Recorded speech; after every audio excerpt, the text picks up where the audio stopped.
Hello, everyone, and welcome to another episode of Autism Stories. I'm your host, Doug Bletcher, the founder of Autism Personal Coach. Autistic people are the true experts of the autistic experience, and Autism Stories is where we interview autistic people to learn from their stories, experiences, and get their advice. If you would like to be notified about each week's episode of Autism Stories, we suggest you subscribe on your favorite podcast listening platform. We would also appreciate it if you could give us a positive rating and review, as it will help others to learn about autism stories. Art is something that so many people love, but going to art exhibits can be very overwhelming. Dawn-joy Leong joins this episode of Autism Stories to talk about how her current art exhibit is accessible to many with sensory differences, the importance of storytelling, and a project that she's working on that exclusively features disabled people. We hope you enjoy today's conversation.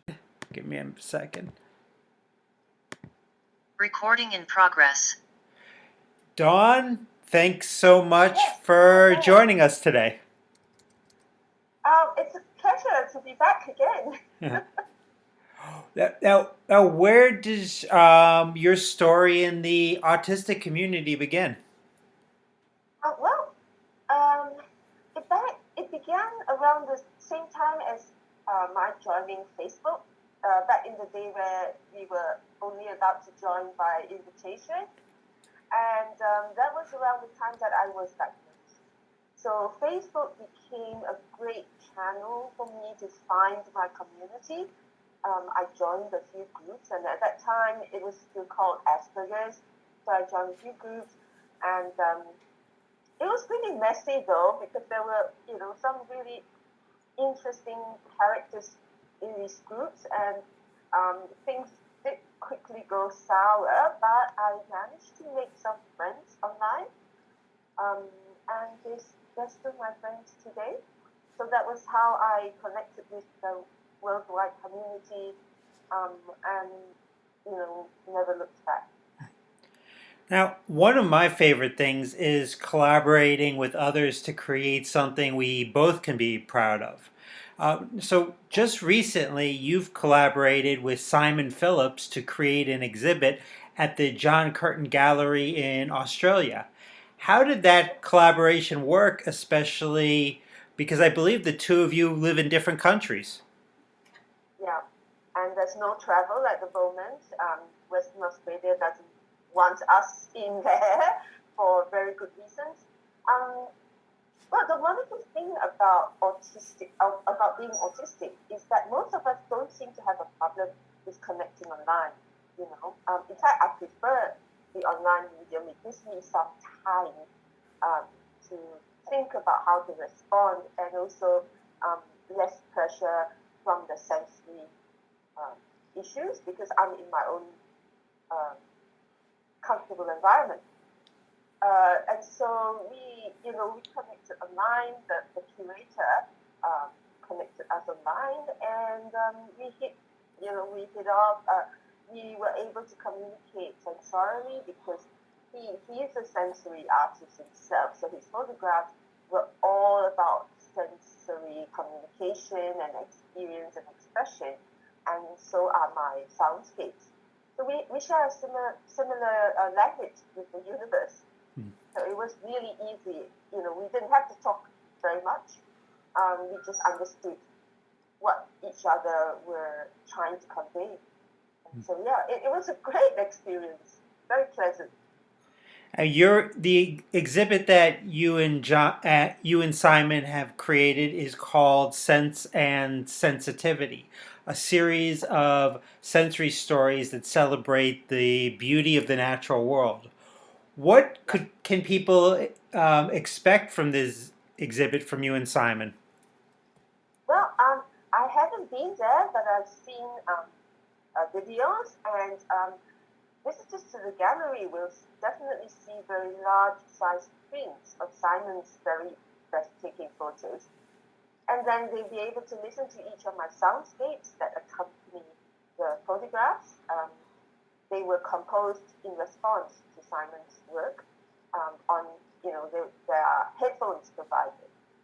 There is also a very large screen in a darkened viewing room where people can sit back, relax, and enjoy a quite beautifully put together 20-minute show of all 10 photos and soundscapes, seamlessly one after another. There is also, I think, a corridor where visitors will walk through from one side of the exhibition to the other, where Lucy's heartbeat is the soundscape. So, as you walk through the corridor, you can hear Lucy's heartbeat. And a special feature, they've set up my Clement Space tent. It's a domed tent with lovely pom-poms and netting on one side. So visitors can also experience the Clement Space prototype. And for those that might not be aware, who is Lucy? Lucy is Lucy is a black greyhound that I adopted in 2012, and she became my assistant dog, helping me with sensory anxiety when I'm outside the home. She's now retired, and so now I am her assistant human. She's an old lady of 13, and more than that, she's the love of my life. And autistic people connect with animals in quite profound ways. So I'm one of the lucky ones who found my spirit animal.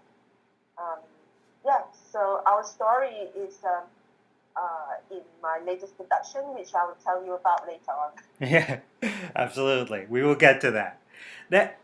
One of the interesting things about this exhibit, Sense and Sensitivity, is that there is a sensory guide that people can access when viewing the exhibit. I had not heard too much about sensory guides in exhibits like this before. So, how do you see this guide as being helpful to people when they do go to the exhibit?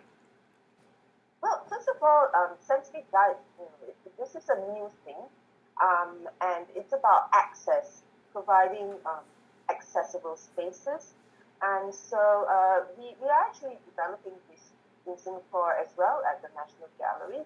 But in Perth, the John Curtin Gallery and Sense and Sensibility exhibition, they developed this because they recognize that many people with sensory differences find it hard to navigate public spaces.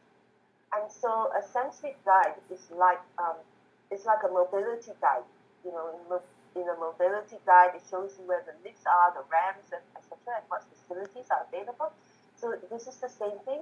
A sensory guide is very useful to prepare people for what to expect, and to bring them through the exhibition with minimal sensory disturbance, so that they can enjoy the exhibition or installation without extraneous hindrances to overcome.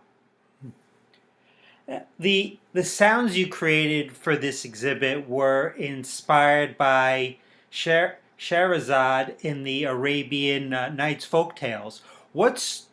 Whose stories to the wicked sultan helped her survive and saved her life. So, what exactly is a Scheherazade?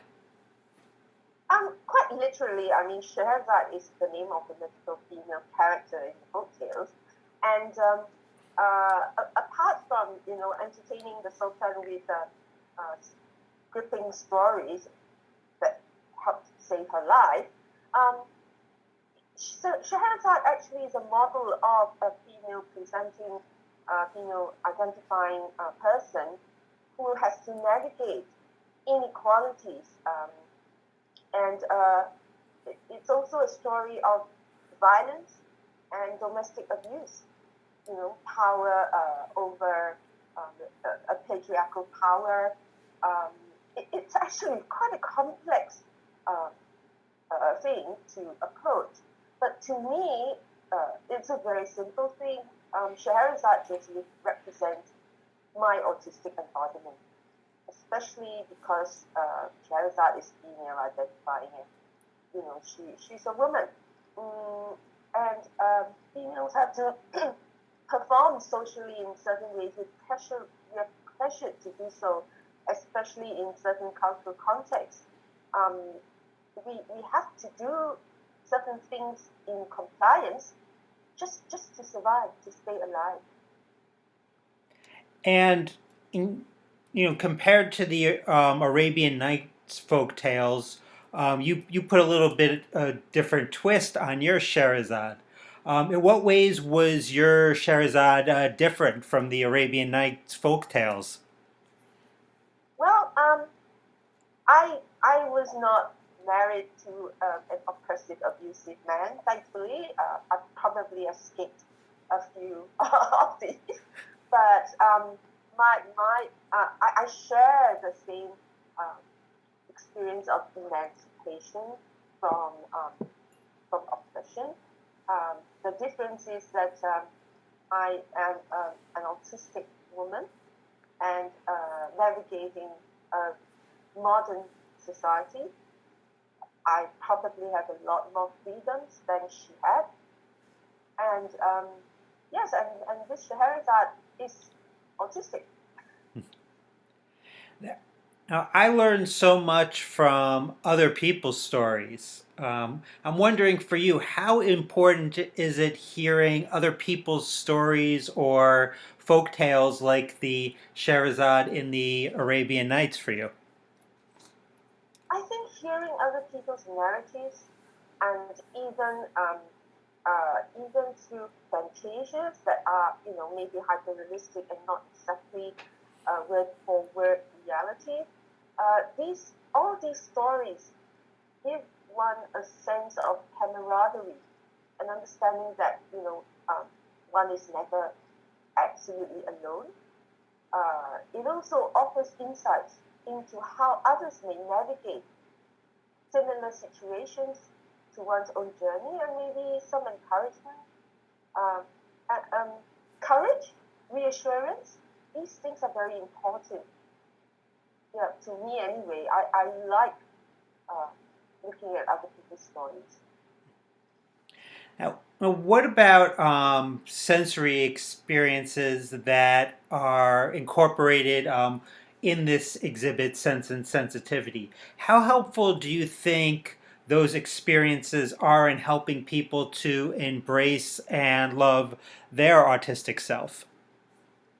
Well, sense and sensitivity, sorry, um, is is a research.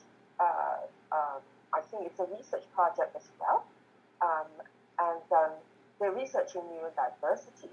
So where it comes to autistic people, we are constantly pushed to communicate with words and operate in the typical non-autistic, what I call the worded realm. So sensitivity recognizes and elevates the sensory domain as valid expressive communication. And this allows autistic people who are more comfortable in the sensorial dimension an experience that is organic and native. It's made by us, communicated in a way that we are comfortable with, and without prejudice or even the need to translate. That there's no need to translate. You walk in and this exhibition is made for you if you communicate this way. It's the worded people that need translation. Now, so what would you say that you hope people get out of this exhibit, or just for that matter, any art that you do? Well, my work is very sensory. I feel, think, experience, and respond to the world uh, very directly from my senses. And as I'm speaking to you or when I write, it is actually a translation. So my words are not directly from my immediate experience. So I feel that uh, my work and my work with Simon in Sense and Sensitivity expresses the rich and abundant ecology that is outside of worded expression.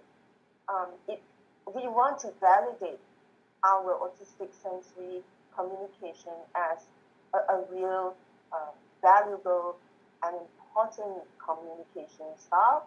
And just to allow the autistic embodiment to guide others into this wonderful dimension.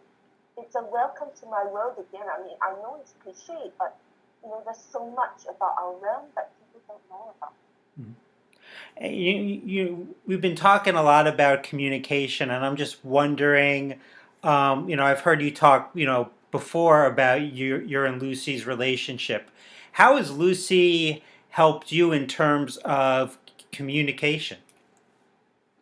Well, when I met Lucy, I mean, I've had pets all my life. We've had chickens, ducks, the whole gamut. And we've had pet dogs. But when I met Lucy, I knew she wasn't a pet. She connected with me on a very spiritual and sensory level. I didn't have to explain things to her. I didn't even have to train her like you would train a new pet dog, where to pee, how to pee. She dictated everything. She came ready-made for me. In fact, she taught me how to observe my own sensory responses to the world, to the environment, because I've become so stifled, and I'm not very. When I'm stressed, I'm not good with the interoception part. I don't even know I'm hungry or tired, and she just awakened me to myself. And it's not.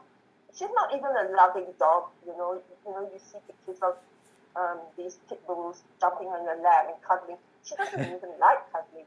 That's why I say she's not a pet dog. She's just this very strange entity that entered my life and become my closest companion. She really is the love of my life. I have not found this kind of communion with any human at all, and not even with other animals. So she's very precious to me, that in the sense that we don't need words. I don't need to put any effort into teaching her how to live with me, which many humans have to do with their pets. She taught me how to live with her. Now, beyond this interview, for those that want to learn more about you, Dawn, and and the music and art you create, how can they go about doing so? Okay, I'm trying very hard to keep up with my website updating, and so most of my work is there. www.dawn-joy-leong.com. And before we started recording this interview, you mentioned that you have something else going on now. So can you tell us a little bit about it? Okay, very quickly, I just launched my latest work, Scheherazade Sea, Continuing Journey 2021. And this is a chronicle of the second part of my journey. Lucy, is a big feature in it.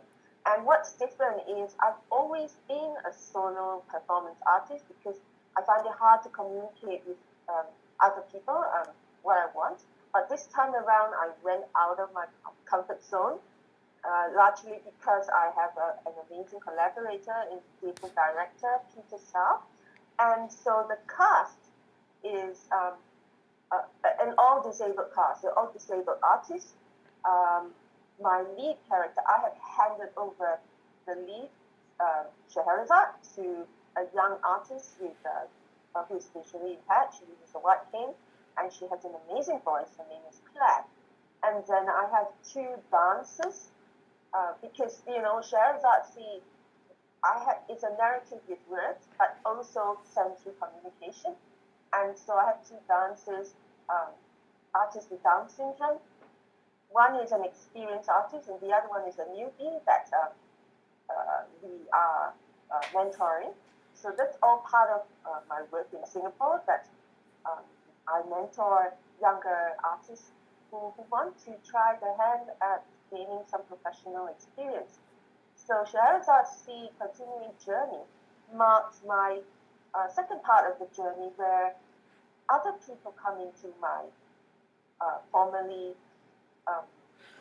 very um, quiet life, very secluded life, I'm including people who are like-minded.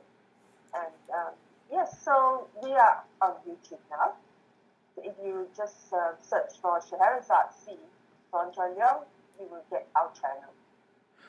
Sounds wonderful. And you mentioned having, is it exclusively a disabled cast? Yes, disabled-led, disabled cast. And our newest addition is a 14-year-old autistic publicity intern. She doesn't know anything about publicity, neither do I, but we just going to try this adventure together, and she writes beautifully. So it's actually disabled-led. So we have support from non-disabled persons, but this is a disability-led piece of work. Sounds great. I can't wait to see it. Yes, do. Well, Dawn, it's always a pleasure to talk to you. Thanks so much for joining us today and for spending some time with me. Well, good to see you again on Zoom, and I'm so happy to be in your podcast again. Thanks so much to Dawn for the conversation. To learn more about Dawn, check out the link in the podcast description of this episode. Art and visual media is something Dawn is passionate about. And if you're looking for ways to get involved in the things that you're passionate about, then coaching from Autism Personal Coach may be just for you. You can book a free call with me today to learn how Autism Personal Coach can set you up with one of our coaches. A link for the free call can be found in the podcast description of this episode. I hope you enjoyed this episode of Autism Stories, and if you did, if you could tell a friend, foe, or anyone you know about it so they could have the same enjoyable experience as you when listening to Autism Stories, it would be very much appreciated. On the next episode of Autism Stories, we will discuss human resources and the autistic experience. Until next time, I'm Doug Bletcher of Autism Personal Coach. Talk to you then.